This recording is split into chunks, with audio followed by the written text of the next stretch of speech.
ज्ञानेश्वरीची अविटगोडी चाखू इच्छिणाऱ्या सर्व श्रोत्यांना आमचा नमस्कार. सर्व श्रोत्यांनी पूर्ण चित्त एकवटून ध्यानस्थ बसून डोळे मिटून शांतपणे ज्ञानेश्वरीच्या ओव्यांचा आस्वाद घ्यावा ही नम्र विनंती. अध्याय 6 भाग 9. योग्यास त्याने केलेल्या साधनेने आणि श्री गुरु कृपेने त्याला ज्ञानाची प्राप्ती झाल्यामुळे तो अहंकाररहित होतो आणि सतत ब्रह्मस्वरूपाचा अनुभव घेत असतो. त्यामुळे त्याला सुख दुःख हे समान झालेले असतात. तसेच मान अपमान आदी रहित होऊन त्यास ब्रह्माचीच अनुभूती होते. त्यामुळे तो कोणाचे गुण दोष पाहत नाही, कोणाचा द्वेषही करत नाही आणि तो योगी नेहमी केवळ आपल्याच आनंदामध्ये मग्न झालेला असतो. म्हणून भगवंत म्हणतात, अर्जुना तू योगी हो. सतत योगाभ्यास करून आत्म्याच्या ठिकाणी मनाला स्थिर करणारा योगी पापरहित आणि सहजच ब्रह्म साक्षात्कार रूपी परमावधीचे सुख मिळवितो. ज्याचे मन योगयुक्त झाले आहे तो सर्वांकडे समदृष्टीने पाहतो. तो प्राणीमात्रांच्या ठिकाणी आपणच आहोत आणि आपल्या ठिकाणी प्राणीमात्र आहेत असे पाहतो. ओवी क्रमांक 401. तो पंचात्मकी सापडे मग सांग पा कैसे निअडे, जो प्रतितीचे निपाडे मजसी तुके. माझे व्यापकपण आघवे गवसले तयाचे अनुभवे, तरी न म्हणता स्वभावे व्यापकू जाहला. आता शरीरी तरी आहे परी शरीराचा तो नोहे, ऐसे बोलवरी होये ते करूये काई. अद्वैताच्या सूर्योदयाने ज्याची अज्ञान रात्र निवळून गेली आहे तो योगी जरी पंचमहाभूतात्मक शरीरात सापडला तरी त्यात तो कसा अडकून पडेल. जो अनुभवाच्या योग्यतेने माझ्याबरोबर मापला जातो त्याला आत्मानुभवाने माझे व्यापकपण सापडले आहे. मग तो सर्वव्यापक झाला असे न सांगता तो आपोआपच सर्वव्यापी झालेला असतो. आता तो देहधारी असला तरी तो देहाचे तादात्म्य घेत नाही. अशी त्याची स्थिती शब्दांनी सांगण्यासारखी करता येईल काय.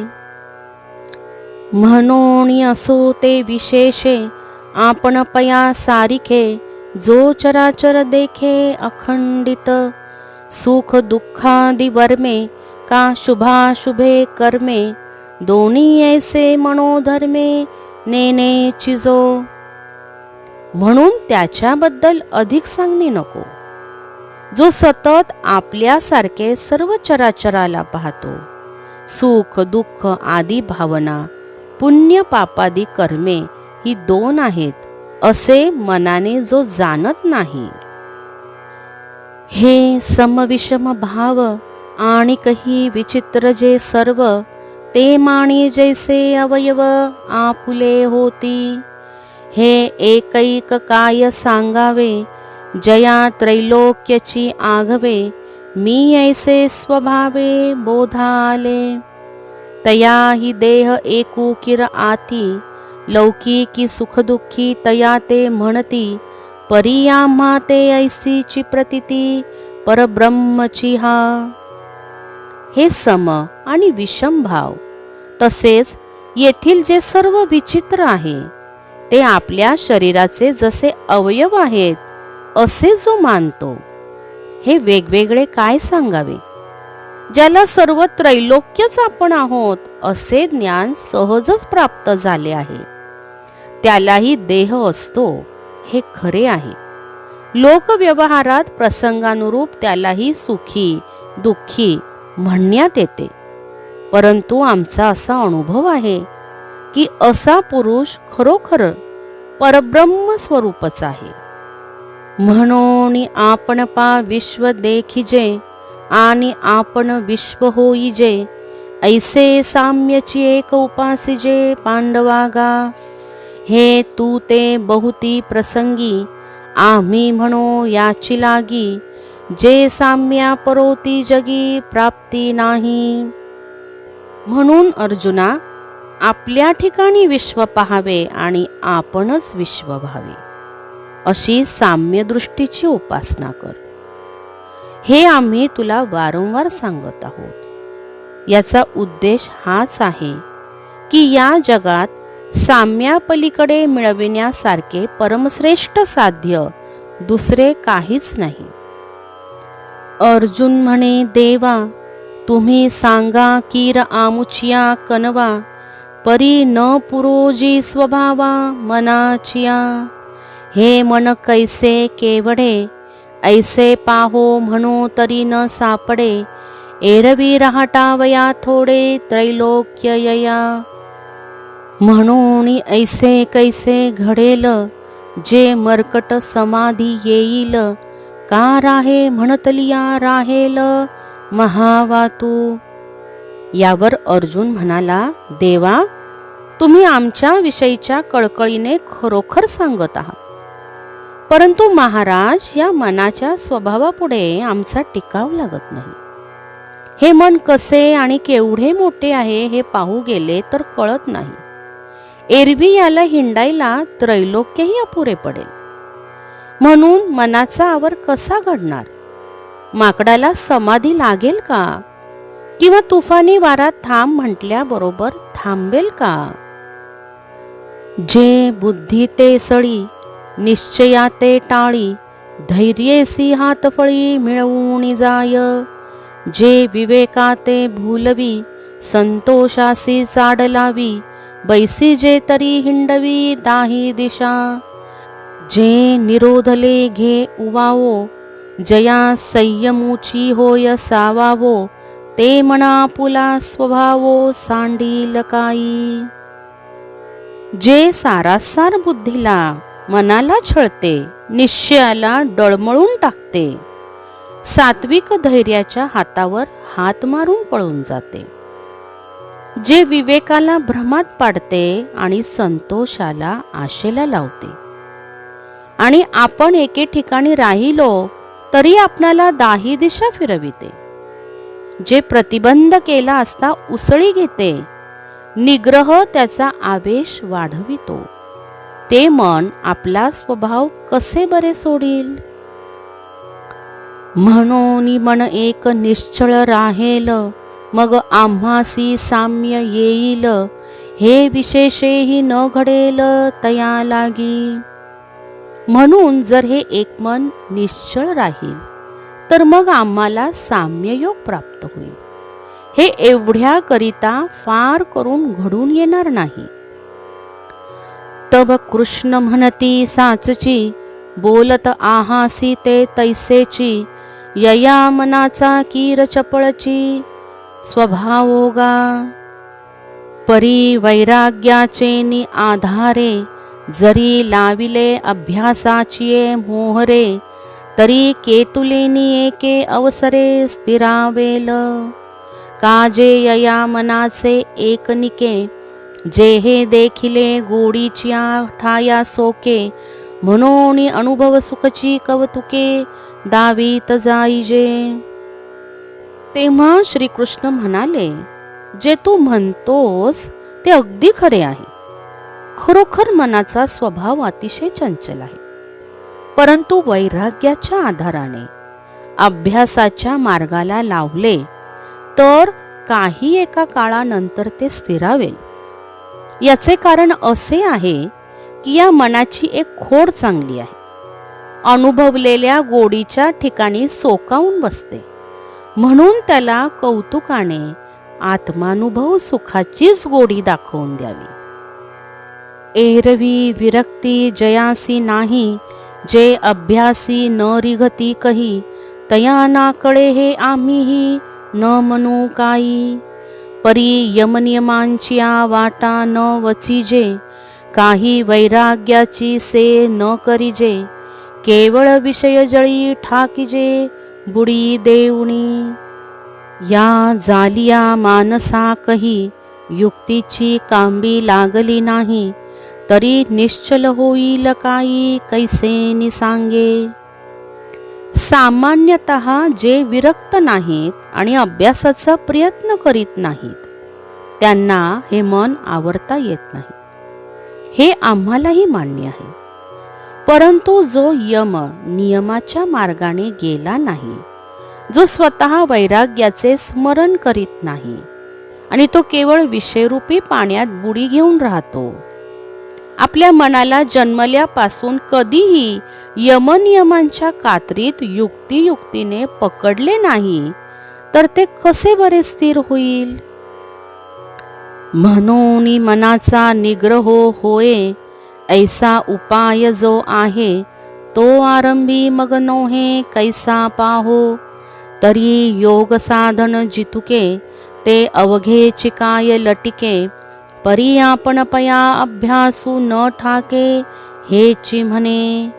अंगी योगाचे होय बळ, तरी मन केतुले चपळ, काय महदादी हे सकळ आपुनो हे. म्हणून त्या योगाने मनाचे नियमन घडेल असे जे साधन, त्याला प्रारंभ कर आणि निग्रह कसा होत नाही ते पाहू.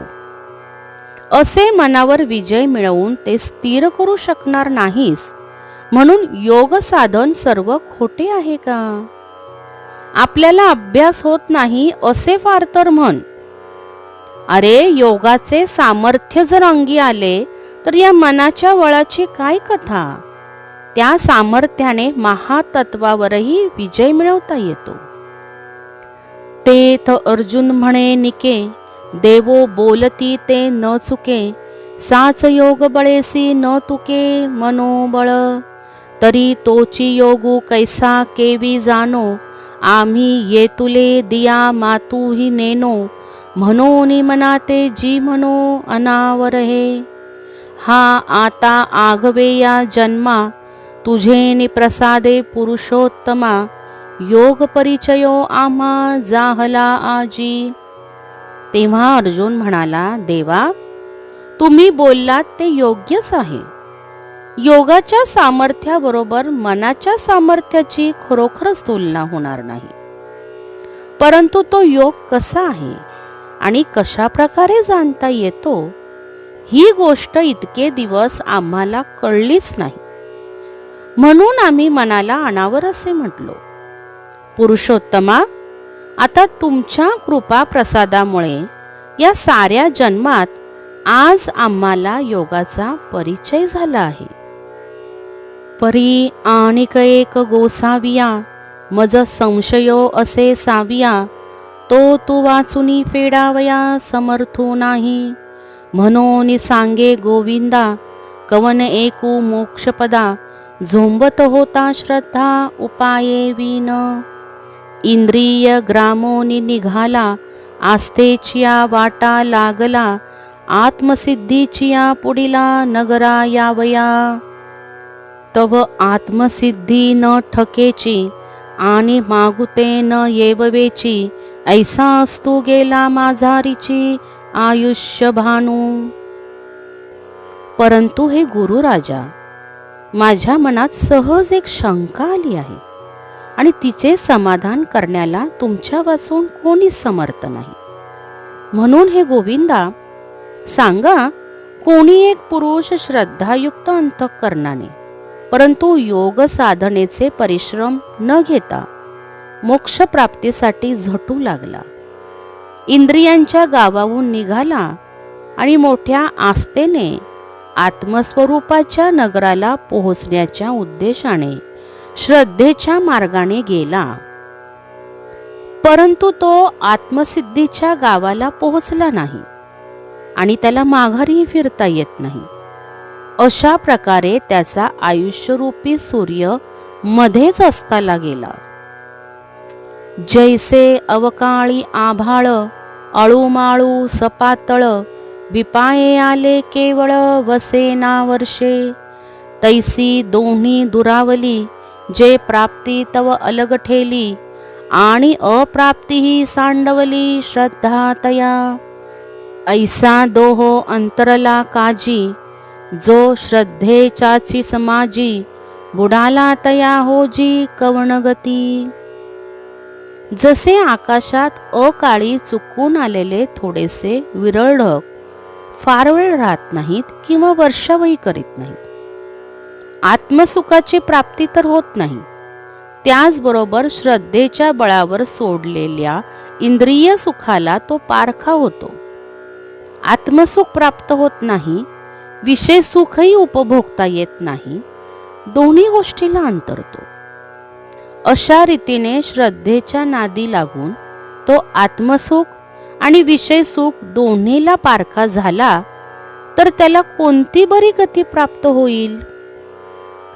तव कृष्ण म्हणती पार्था, जया मोक्ष सुखी आस्था, तया मोक्षा वाचुनी अन्यथा गती आहे गा. परी येतुलेची एक घडे, जे माझारी विसवावे पडे, तेही परी ऐसे निसुरवाडे, जो देवा नाही. एरवी अभ्यासाचा उचलता, पाऊली जरी चालता, तरी दिवसा आधी ठाकिता, सोहम सिद्धिते. परी ते तुला वेगू नभेची, म्हणून विसावा तरी निकाची, पाठी मोक्षू तव तैसाची, ठेविला असे. तेव्हा श्रीकृष्ण म्हणाले, अर्जुना, मोक्ष सुखाची उत्कट इच्छा आहे, त्याला मोक्षाशिवाय दुसरी गती आहे का? पण यात एवढेच घडते की मध्येच विसावा घ्यावा लागतो आणि तो विसावाही सुखकारक असतो. तसे सुख देवांनाही प्राप्त होत नाही. वास्तविक योगाभ्यासाच्या जलद पावलाने जर तो मार्गक्रमित गेला असता, मरण काळापूर्वीच ब्रह्मसिद्धीस येऊन मिळाला असता. परंतु तेवढा वेग त्याच्याजवळ नसल्यामुळे विसावा घेणे साहजिकच आहे, परंतु नंतर त्याला मोक्ष मिळणारच आहे. ऐके कवतिक हे कैसे, जे शतमखा लोक सायासे, ते तो पावे अनायासे कैवल्य कामू. मग तेथेची जे अमोघ अलौकिक भोग, भोगिताही सांग कांटाळे मन. हा अंतरायो अवचिता, का बोढवला भगवंता, दिवी भोग भोगिता अनुतापी नित्य. पाठी जन्मे संसारी, परी सकळ धर्माची माहेरी, लांबा उगवे आगरी विभव श्रियेचा. नवलैक 100 यज्ञ करणाऱ्या इंद्रालाही जे स्थान प्राप्त करून घ्यायला कष्ट पडतात, ते स्थान मोक्षाची इच्छा करणाऱ्या त्याला सहज प्राप्त होते. मग त्या लोकातील दिव्य अलौकिक भोग तो हौस फिटेपर्यंत चांगले भोगतो. ते दिव्य भोग भोगीत असताना त्याचा तिटकारा येऊन तो पश्चाताप करीत म्हणतो, देवा, हे विघ्न मध्येच का बरे आले? नंतर तो वैभवाचे आगर, सखळ धर्माचे माहेर अशा कुलरूपी शेतात बीजांकुरासारखा उगवतो, म्हणजे तो पुन्हा जन्म घेतो. जया ते नीतिपंथे चालिजे, सत्यदूत बोलिजे, देखावे ते देखिजे शास्त्रदृष्टी. वेद तो जागेश्वरू, जया व्यवसाय निजाचारू, सारासार विचारू मंत्री जया ते. जयाचा कुळी चिंता, झाली ईश्वराची पतिव्रता, जया ते गृहदेवता आदिरुद्धी. ऐसी निज पुण्याची जोडी, वाढिन्नली सर्व सुखाची कुळवाडी. तिये जन्मे तो सुरवाडी योगच्युतू. जे कुळ नीतीच्या मार्गाने चालते, सत्यवचन बोलते आणि जे पाहायचे आहे ते शास्त्रदृष्टीनेच पाहिले जाते. वेद हे ज्या कुळाचे जागृत दैवत आहेत, शास्त्रविहित धर्माचरण हाच ज्याचा व्यवसाय असतो आणि सारासार विचार हा ज्यांचा सल्लागार आहे. ज्याच्या कुळात ईश्वरा वाचून दुसरा चिंतनाचा विषय नसतो आणि ज्याला आपल्या कुळातील पूज्य दैवते हीच ऐश्वर्य संपत्ती वाटतात. अशा रीतीने कुळात आपल्या पुण्याईच्या कमाने सर्व सुखाचा व्यापार वाढला आहे, त्या कुळात तो योगभ्रष्ट सुखाने जन्म घेतो. अथवा ज्ञानाग्निहोत्री जे परब्रह्मण्य श्रोत्री महासुखक्षेत्री आदिवंत, जे सिद्धांताचा सिंहासनी राज्य करीती त्रिभुवनी, जे कुंजते कोकिलवणी संतोषाचा. किंवा जे ज्ञानरूपी अग्नीची सेवा करतात, जे श्रेष्ठ अशा परब्रह्माचा उपदेश देतात आणि ते महासुखाच्या क्षेत्राचे मिरासदार आहेत, जे गहन सिद्धांताचे रहस्य जाणून घेऊन ज्यांना त्रिभुवनावरही विजय मिळविता येतो, ते संतोषाच्या वनात शब्द करणारे पंचम सुरात गाणारे कोकिळच भासतात. आणि जे विवेकरूप वृक्षाच्या ठिकाणी असून ब्रह्मरूप फळाचे नित्य सेवन करीत असतात, त्या योग्याच्या कुळात तो जन्म घेतो. येथपर्यंत 450 ओव्या समाप्त झाल्या आहेत. यापुढील ओव्या आपण अध्याय 6 आणि भाग 10 यामध्ये पाहणार आहोत. राम कृष्ण हरी. राम कृष्ण हरी.